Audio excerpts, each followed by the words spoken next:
Political चौपाल में आपका स्वागत है।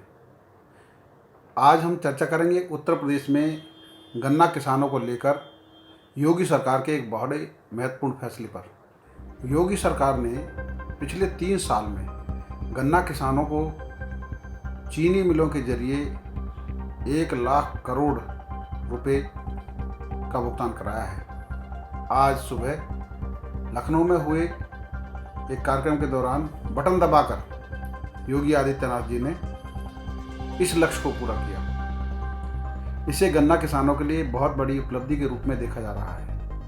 प्रदेश सरकार के गन्ना राज्य मंत्री सुरेश राणा जी ने बताया कि पूरे प्रदेश में 40 लाख गन्ने के किसान हैं और 100 के करीब खांडसारी उद्योग से जुड़े हुए उद्योग हैं।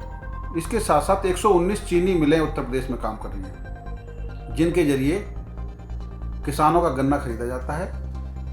यह उत्तर प्रदेश की बहुत बड़ी उपलब्धि है कि पूरे देश में गन्ना उत्पादन और चीनी उत्पादन में उत्तर प्रदेश का पहला स्थान है।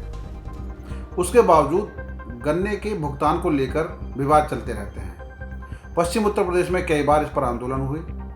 समाजवादी पार्टी, बहुजन समाज पार्टी, कांग्रेस और अब आम आदमी पार्टी भी गन्ना किसानों के भुगतान को लेकर चिंतित रहती है।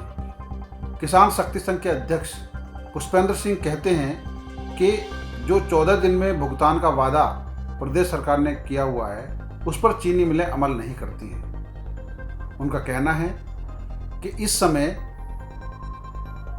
14,935 करोड़ रुपया किसानों का बकाया है और पिछले साल का 41 करोड़ जोड़ दिया जाए, साथ में अगर ब्याज को भी जोड़ लिया जाए तो लगभग 17,000 करोड़ रुपए किसानों का चीनी मिलों पर बकाया है। उत्तर प्रदेश के गन्ना किसानों की मेहनत के बदौलत उत्तर प्रदेश कई सालों से गन्ना और चीनी उत्पादन में देश में प्रथम स्थान पर बना हुआ है। 2019-20 का जो पेराई सत्र है, चालू पेराई सत्र, ये लगभग समाप्ति की ओर है। इसके जो आंकड़े आए हैं उसके अनुसार इस साल उत्तर प्रदेश में चीनी मिलों ने 111.6 करोड़ कुंटल गन्ने की पेराई करके लगभग 126 लाख मैट्रिक टन चीनी का उत्पादन किया है। और ये जो है चीनी की जो रिकवरी है वो 11.32% इस वर्ष की आई है। 17 जून तक लगभग 35,712 करोड़ रुपए मूल्य का गन्ना उत्तर प्रदेश के किसानों ने चीनी मिल को सप्लाई किया है। इसमें से 17 जून तक जो पेमेंट हुई है, भुगतान हुआ है गन्ना किसानों का, वो है 20,819 करोड़ रुपया। यानी कि इस सेशन का ही 14,893 करोड़ रुपया गन्ना किसानों का चीनी मिलों पर बकाया है, जबकि चीनी सत्र, पेराई सत्र जो है वो लगभग समाप्त हो गया है। और पिछले साल का इसमें जो 41 करोड़ रुपया पिछले साल का बकाया है, दोनों को जोड़ दे तो ये 14,934 करोड़ रुपए की फिगर आ रही है। इस फिगर में यदि हम पूर्व के वर्षों में और इस वर्ष में जो विलंब से, देरी से भुगतान हुआ है गन्ना किसानों का, उसके लिए जो देय ब्याज है, जो ब्याज मिलना चाहिए, उसको जोड़ दें तो ये फिगर लगभग जो है 17,000 करोड़ रुपए की बन जाती है। 17,000 करोड़ रुपए की। यानी 17 जून 2020 को उत्तर प्रदेश के गन्ना किसानों का चीनी मिलों पर लगभग 17,000 करोड़ रुपया बकाया है। 2017 के चुनाव से पहले इस सरकार ने, जो इस सरकार, भाजपा की सरकार उत्तर प्रदेश में चल रही है, उसने अनेकों वायदे किए थे कि हम 14 दिनों में हर हालत में आपका भुगतान गन्ना किसानों का करवाएंगे। लेकिन भुगतान की स्थिति तो मैंने आपको बता दी, ना तो भुगतान हुआ और ना ही गन्ने के रेट बढ़ाए गए हैं। जब पहले साल ये आए थे यानी 17-18 में मात्र 10 रुपये का रेट बढ़ाया गया था। 315 रेट था जब ये आए थे उसको बढ़ा करके 325 रुपये कर दिया गया। उसके बाद 18-19 और 19-20 में कोई रेट नहीं बढ़ाया गया है। अब इसका प्रभाव वास्तव में क्या होता है उसको समझने की भी आवश्यकता है। इन 3 सालों का यदि औसत महंगाई दर हम लें तो वो लगभग 4% आ रहा है। 4% महंगाई दर का अर्थ ये है कि यदि मुझे 3 साल पहले 100 रुपये मिल रहे थे तो आज मुझे 112 रुपये मिलने चाहिए, तब जाकर के मैं 100 रुपये के बराबर का सामान खरीद सकता हूं आज।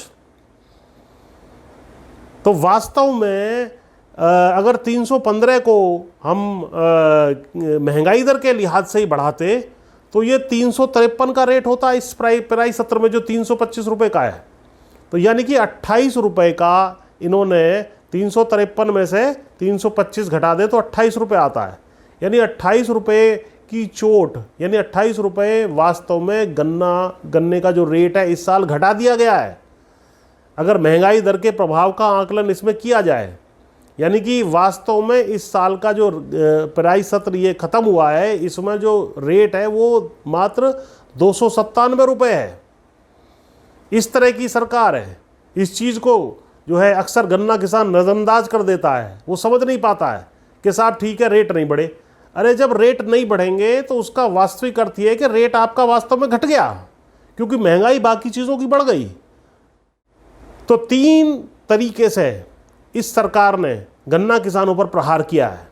नंबर 1, लगातार जो गन्ना किसानों का भुगतान है वो बकाया है। क्या गन्ना किसान के हारी है, बीमारी है, बिजली का बिल है, बच्चों की फीस है, पढ़ाई है, अन्य खर्चे हैं, खरीफ की फसल बोने का समय है, अन्य तरह के जो फसलों के खर्चे हैं, उनको गन्ना किसान कहाँ से जो है पूरा करेगा। नंबर 1 तो हम जो है गन्ना किसानों का हमने रेट नहीं बढ़ाया। उसके बाद हमने जो है भुगतान नहीं किया, नंबर 2। और नंबर 3, इन दोनों वजह से गन्ना किसान को उधार लेना पड़ रहा है अपने खर्चे जो है पूरा करने के लिए। तो तीनों तरफ से जो है, तीनों तरफ से गन्ना किसान मारा जा रहा है। तो हमारा इस सरकार से निवेदन भी है, इसको आप निवेदन मान लो या चेतावनी मान लो, कि गन्ना किसानों का भुगतान तत्काल करवाया जाए। और यदि गन्ना मंत्री या सरकार इस भुगतान को नहीं करवाती है, समय पर नहीं करवाती है, तो गन्ना किसान आगामी चुनावों में सख्त निर्णय लेने के लिए मजबूर होगा। इस बात को जो है आप समझ करके रखिए। आपने तरह तरह के इंसेंटिव और स्कीम चीनी मिलों को पिछले 3 सालों में दिए हैं, केंद्र सरकार ने और आपने मिलकर के, उसके बावजूद भी गन्ना किसानों का भुगतान नहीं हो रहा है। और आप लोग जो है केवल हाथ पर हाथ रख करके बैठे हुए हैं। मेरा निवेदन है उत्तर प्रदेश की सरकार से कि सख्त कार्रवाई गन्ना चीनी मिलों के खिलाफ की जाए ताकि वे समय पर गन्ना किसानों का भुगतान करें। अन्यथा इसके गंभीर परिणाम भुगतने के लिए सरकार को तैयार रहना चाहिए। सब्सक्राइब करें पॉलिटिकल चौपाल। धन्यवाद।